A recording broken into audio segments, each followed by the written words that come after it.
Dalam perkongsian kali ini, kita akan mengembara jauh ke masa lampau.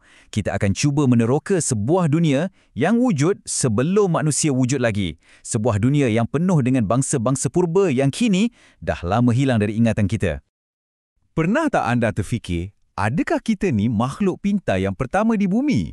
Sebab kalau kita selami cerita-cerita rakyat dari Timur Tengah dan juga tradisi Islam, kita akan jumpa bayangan satu dunia yang, wow, jauh lebih tua. Dunia yang dihuni oleh makhluk-makhluk yang aneh, ada gergasi yang perkasa, semuanya wujud lama sebelum kita, manusia, muncul. Jadi, jom kita mulakan perjalanan kita ke zaman purba ni. Kita nak kenal sikit siapa sebenarnya penghuni-penghuni pertama planet bumi.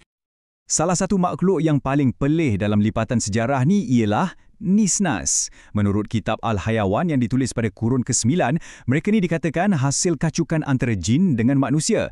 Satu gabungan yang memang janggal. Cuba anda bayangkan sekejap, makhluk ni ada separuh kepala, separuh badan, satu tangan, satu kaki. Cara dia bergerak dengan melompat-lompat tapi laju. Pelik kan? Sebenarnya, ketidaksempurnaan fizikal nilah simbol utama mereka. Mereka ni secara literalnya adalah makhluk yang tak lengkap. Makhluk-makhluk macam Nisnas ni, bersama dengan jin dan bangsa-bangsa purba lain seperti Hin dan Bin, dikatakan telah mencetuskan huru-hara di muka bumi. Kerosakan yang mereka buat tu teruk sangat, sampaikan para malaikat sendiri mempersoalkan kebijaksanaan Tuhan untuk melantik manusia sebagai khalifah atau penjaga yang baharu untuk bumi. Okey, selepas era makhluk-makhluk aneh ni, siapa pula yang muncul? Dunia purba yang penuh huru-hara tadi rupa-rupanya memberi laluan kepada satu era kuasa yang lebih teratur, tapi pada masa yang sama dipenuhi dengan kesombongan yang luar biasa.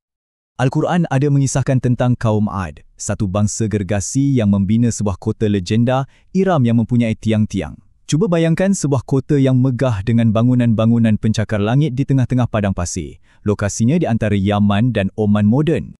Dan kata-kata inilah yang merangkum segala-galanya. Siapakah yang lebih kuat daripada kami? Ini menunjukkan kelemahan terbesar mereka.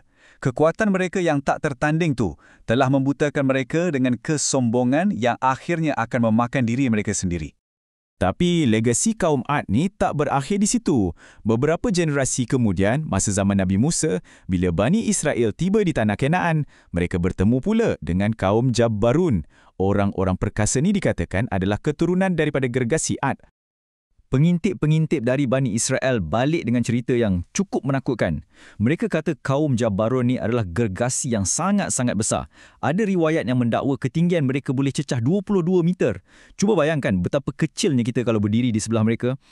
Nampaknya sejarah ni suka berulang kan? Dan jawapannya terletak pada kejatuhan dramatik yang sama. Kejatuhan yang seolah-olah telah ditakdirkan untuk mana-mana bangsa yang diselubungi oleh kesombongan. Ironinya, kuasa yang menjadi identiti dan kebanggaan kaum gergasi inilah yang akhirnya akan menjadi punca kemusnahan mereka sendiri. Nabi Hud telah diutuskan untuk memberi amaran kepada mereka. Baginda menyeru agar mereka kembali menyembah Tuhan yang Esa. Tapi apa mereka buat? Mereka cuma ketawakan baginda. Dengan angkuhnya mereka mencabar, turunkanlah azab yang kau janjikan tu kalau berani. Dan azab itu pun tiba. Al-Quran memberikan gambaran yang sangat mengerikan. Angin yang teramat dahsyat dan sejuk mengamuk tanpa henti selama 7 malam dan 8 hari. Ia menyelenyapkan terus peradaban yang sombong itu dari muka bumi. Okey, kat sini kita nampak dua cerita kegagalan yang berbeza tapi pengajarannya sama. Satu, kaum Ad hancur sebab sombong melampau. Mereka rasa mereka kebal. Dua, Bani Israel pula dihukum sebab terlalu takut. Takut sangat dengan gergasi Jabbarun sampai lupa pada janji Tuhan. Hasilnya, hukuman 40 tahun, merayau-rayau di padang pasir tanpa arah tuju. Nampak tak? Terlalu sombong salah, terlalu takut pun salah. Jadi, selepas kita tengok kebangkitan dan kejatuhan bangsa-bangsa purba ni, persoalannya ialah, adakah cerita-cerita ni sekadar mitos atau sebenarnya ada memori sejarah yang tersembunyi di sebaliknya dan apa pengajaran yang boleh kita ambil? Sebenarnya, ada dua cara utama untuk kita faham legenda-legenda ni. Ada yang percaya ia adalah catatan sejarah yang literal, yang betul-betul terjadi. Mungkin ada kaitan dengan tapak-tapak purba gergasi yang kita jumpa hari ini. Tapi ramai juga yang melihatnya sebagai metafora atau alegori, iaitu satu cerita simbolik tentang sifat manusia itu sendiri. Kalau dari sudut falsafah, Nisnas ni adalah cerminan kegagalan.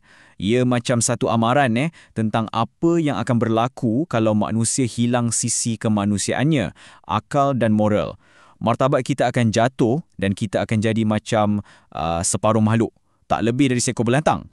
Begitu juga dengan kaum gergasi. Kisah mereka ni bukan sangat pasal saiz fizikal mereka yang besar, tapi tentang betapa besarnya keangkuhan mereka. Satu peringatan abadi untuk kita semua, bahawa kuasa tanpa kerendahan hati pasti akan membawa kepada kehancuran. Gitaran purba tentang kebangkitan, kesombongan dan kejatuhan ini sepatutnya betul-betul membuatkan kita berfikir. Dengan segala kuasa dan teknologi yang kita ada hari ini, adakah kita mungkin sedang mengulangi kesilapan yang sama? Legenda apakah yang sedang kita cipta untuk generasi akan datang? Fikir-fikirkanlah.